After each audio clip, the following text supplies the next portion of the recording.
Good afternoon, and welcome to Bus Thoughts with Brother Beard. I'm Brother Beard, and there's my school bus. Welcome to episode 3, and on this show, I like to just take a few minutes and talk about some of the thoughts that I have while driving the bus. For example, the other night, family and I, we were watching Parks and Recreation, one of my favorite TV shows of all time, and we were watching the episode in season 3 where everybody catches the flu, and one of my favorite parts of that episode is Rob Lowe. He's just absolutely hilarious in that episode, particularly, with the whole show in general. And when I think about Rob Lowe, I also think about the hardware store Lowe's. And that leads me to a question. How many Lowe's could Rob Lowe rob if a Rob Lowe would rob Lowe's? Think about that one. If I come up with an answer, I'll be sure to let you know. But in the meantime, what I wanted to really talk to you about today, again, is scripture. I was thinking about that this morning on my route, and I'm sure that folks watching this, you're thinking, well, all you ever think about is scripture. Well, that's not the case. For example, right now I'm thinking about a nap I want to take. But the scriptures are important. And one of the things that I get asked as a pastor is, what is the best translation of Scripture, or what translation of Scripture should I be reading? Some folks would think, what do you mean translation? I mean, I can only speak English, so I guess I should get the English translation, right? Really, I guess a better term might be interpretation, because all of the Bibles that we have, whether they be in English or another language, they are interpretations of the original text that were written by the original authors in Greek, Hebrew, Aramaic, the ancient biblical languages. And in biblical translation, there are kind of two schools of thought, and every Bible that you get is somewhere on a scale between these two different trains of thought. The first is a word-for-word interpretation, and the second is a thought-for-thought interpretation. The word-for-word interpretation is exactly what it says. The people who are interpreting, who are translating the scripture from the original text, they look at it and they say, okay, this is what the word is in Greek or Aramaic or whatever language they are translating from. They say, well, that's the word. Here is the English equivalent of that word, so therefore that is the word that we put in the scripture.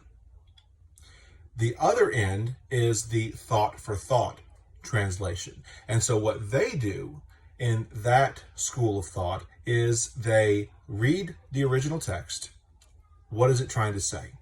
What is the message that is being communicated? And then they will interpret that into English and then, of course, put it down. And on the word-for-word spectrum, you have the New American Standard Bible, the NASB. That's my sword of choice. It is the closest word-for-word translation that we have in the English language.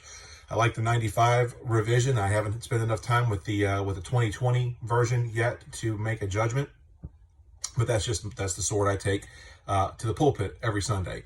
On the other end, you have like the New Living Translation or the Message Bible, which are thought for thought. And so the question is, which should I read? Should I read something that's more word for word? Should I read something that's more thought for thought? And my answer generally is the best translation of scripture to get is the one that you're going to read.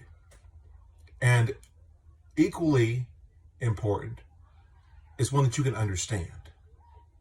Like, getting the King James Bible is great and all, and there's a lot of churches that prefer the King James. In fact, I have talked to more than one church that said, we are a King James only church. You cannot have any other version of scripture in our church. That's your preference, obviously. That's not mine. But the King James isn't the easiest to understand.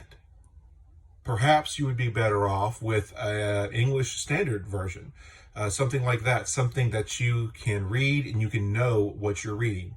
Because reading the Bible obviously is important, but understanding what you are reading is equally important.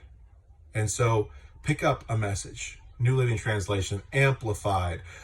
Heck, my 10-year-old is reading the Brick Bible right now, which is literally a Lego fan took and he told a bunch of stories from scripture using Lego figures. We're riding down the road and my 10-year-old is asking me questions. Hey, Dad, what about this? And hey, this story from the Bible. And I'm sitting there and, how did you know that? How do you know these stories? It's in the Brick Bible. Okay, fantastic. He's getting exposure to the Bible. Now, maybe I wouldn't use the Brick Bible as my main study Bible, but hey, if it gets you reading the scriptures, gets you learning, gets you knowing about the Bible, go for it. And so the short answer is to what Bible should I get, what translation, the one you're going to read, and the one that you understand. That's it. It's nothing more complicated than that. You're going to have people who may look down on you from, oh, I can't believe that you would read the Message Bible. Well, hey, you know what? If you're reading the Bible, good enough for me. It should be good enough for you as well. Anyway, that's all I got for you today. Hope you're having a blessed day. God bless. Talk to you real soon.